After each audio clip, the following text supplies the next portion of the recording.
Hey YouTubers, I'm Jacob and this is a how-to video for installing the Coverlay door panels and dash cover on a 78-79 Bronco or 73 to 79 F-Series truck. I included the links to all the products and tools I use today in the description below, so make sure to click on those and check them out. I'm posting weekly videos, so don't forget to subscribe to the channel to follow along. Alright, let's get into it. I also want to thank Coverlay for being a sponsor for this project. I believe you guys make a quality product and really care about your customers, and want to give a shout out to Coverlay. You should definitely check out Coverlay if you're in the market for some new panels. Mine are cracked really bad and just falling apart. I can't even close and open the door by the handle just because it's broken apart so bad. I'm really excited to get these Coverlay panels installed in the Bronco. This even has the nice leather graining in it, you know, to have that appearance of leather. So this will really look way better than my cracked up dash panel that I have currently. And it is painted on all sides. So these panels, when they are produced, they are black and they are painted. Wow. So even the color matched armrest, that is a really nice touch. They do have the new fasteners on the back side. This is going to be a huge upgrade. Super excited to get these Coverlay panels installed in the Bronco. They just look so much better than the cracked, worn, faded panels that are on this 79. So what I'll have to do is take the hardware off, the crank, the handle, and then there's two screws right here in the cup, and that's all you need to take off. You may want to look and see if someone else has fastened other screws like I have down here in the corner. There's a couple down here because I'm sure the plastic ones have broken over time. So go ahead and remove the old panel, and I'm going to put some Killmat soundproofing on before I put the new panels on, just to help dampen some of the sound inside the Bronco. I'm going to use some Simple Green and spray this down and clean it up really good before I install the Killmat soundproofing.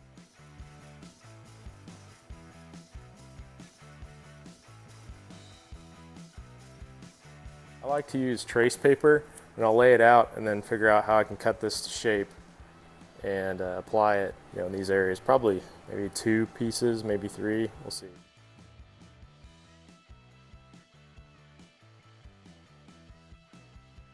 After peeling the backing off the Killmat, gently lay it in place and roll it out with an applicator, starting from the center and working outward to minimize bubbles. All of the raised rectangles should be flattened out. Make sure to leave the mounting holes for the door panel open for easier mounting.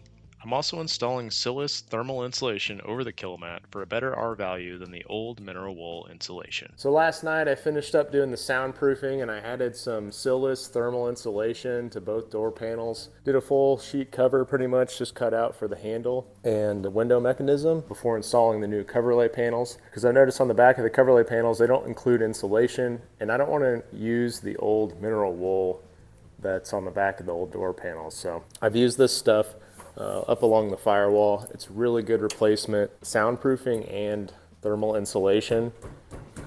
Now it's time to install the Coverlay door panels. So the great thing is these Coverlay panels come with all the new mounting hardware, the new plastic tabs, and then one new screw, because you only need one with their new panel, the way it's designed in. You don't have to get a new cup or anything like that. Okay, so it should just pop right on.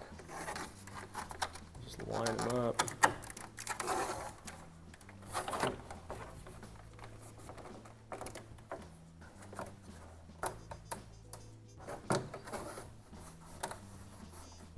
I'm just looking on the back side and lining them up.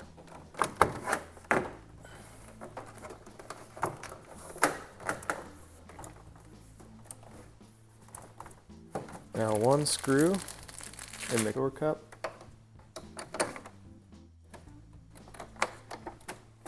And it lines up perfectly.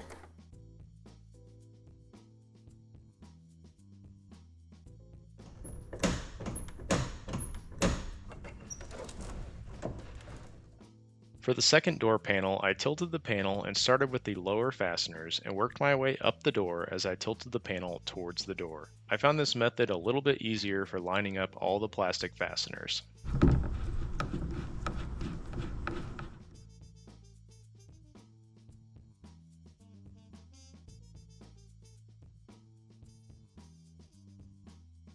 I'm going to be using my heat gun to pull all the old cracked vinyl off. So if you heat it up really good, it should release, and then sand it down so I have a nice good surface to glue the new dash pad cover down with, so that you can get better bond. Especially since this vinyl is cracking apart, it's not going to be a good base for this cover over the long term. Once the old cracked vinyl has been removed and the pad is sanded, vacuum the area clean before test fitting the dash pad cover. All right, so now that the dash is prepped, first thing I need to do is cut open the bag, pull this out, and put it on the dash to test fit the fit. Make sure there doesn't need to be any trimming.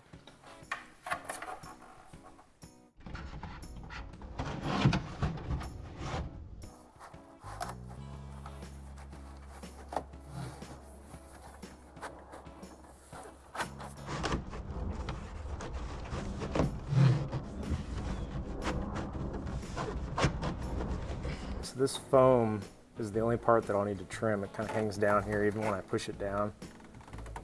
So I'm just going to take my razor blade and slice that off.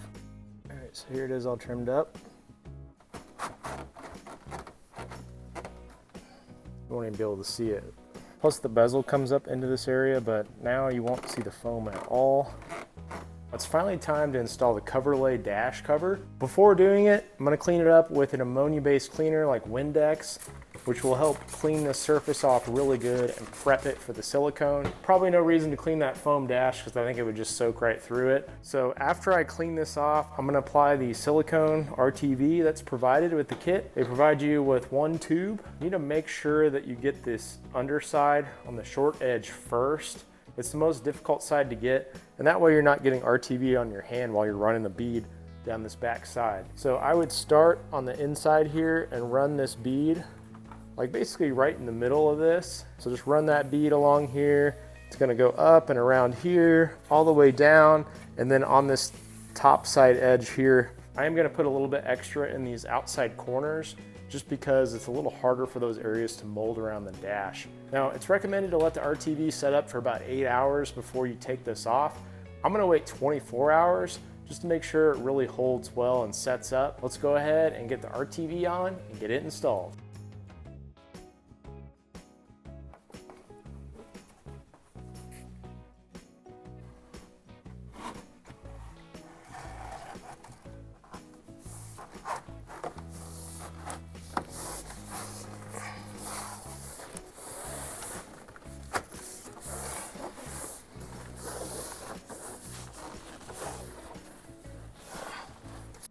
Once the cover is snapped in place, massage the edges where the RTV was applied to get a good bond with the foam pad.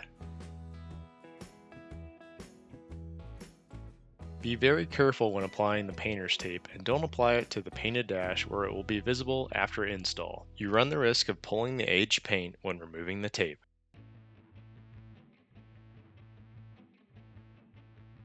Hey guys, now it's been 24 hours since I glued down the Coverlay dash, which is plenty of time to allow that RTV silicone to dry. So now it's time to go ahead and remove my books and weights and tape. And just as a reminder, be very careful when removing the tape, especially if you're using it on a painted dash like I am. I'm excited to see how well it bonded with the dash.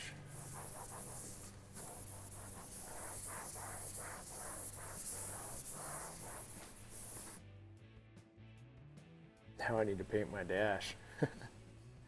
Looks so good, especially with the door panels matching. Now you can buy these directly through Coverlay, or there's also several other websites out there that sell them as well. But I recommend buying their interior package through Coverlay. That way you'll get all of the door panels and the dash cover all as one package, and you can choose the color that you want. Now these aren't true color match to the original colors of the vehicle. They're more kind of generic and complementary. I think they look great in my Bronco here. I really love the richness in color, the matching padded armrest, and just how well this dash cover fits over the existing dash. Thank you for watching this how-to video for installing the Coverlay dash cover and door panels on my 79 Bronco. This applies to 78, 79 Bronco and 73 to 79 F-Series truck. And I've included links to all these Coverlay products in the description below, so make sure to click on those and check them out.